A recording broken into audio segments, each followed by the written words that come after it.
Fenders are great when you come alongside and for protecting your boat against the dock, but if you've got to tie up against pilings, they're pretty much useless. For that you need a Fender board.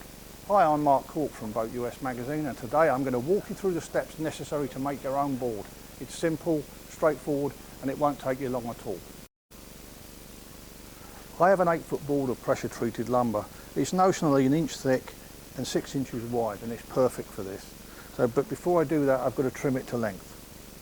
But I'm also going to round off the end to make it A, look neater, and B, to make sure that there's no sharp corners that could damage my boat or anything else. Now here's a handy tip.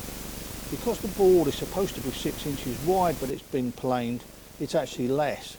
If you need to find the centre of anything, if you just put it across at an angle, in this case it's 6 inches, we get something that's easily divisible. You put a mark there, we don't even have to worry about what the actual measurement is, and then we can use that, put our compasses on there, and then use that to draw the radius.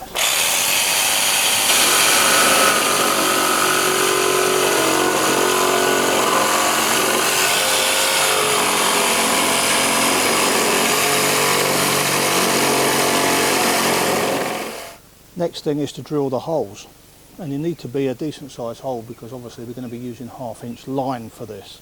So I'm going to come in about 8 inches from either end, and then I'm going to come down 1.5 inches. Now obviously you might wonder why the centre of the hole is off centre. Well, there's a good reason for that, and that is that by having it off centre there's more weight below the line than there is above, so it'll not hang nice and vertically.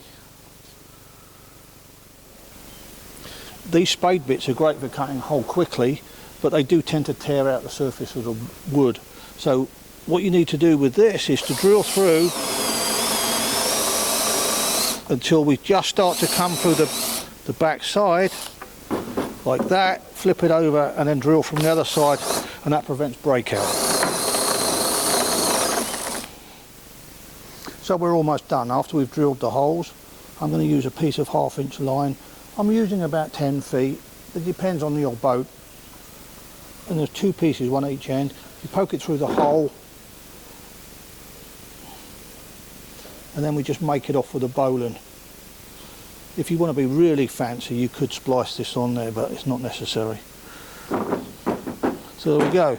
So we'll put one on the other end and we're all ready to hang that on the boat. So there you have it. It took me about half an hour to make that board. And I'm just going to tie it off to the handrail, and as you can see it protects me against this piling. A Fender would not do that. Thanks for watching, and if you've learnt something here today, hit like and subscribe to our YouTube channel. Also, don't forget to comment and let us know what projects you've been working on and if there's anything that you'd like us to do. Thanks for watching, and we hope to see you on the water.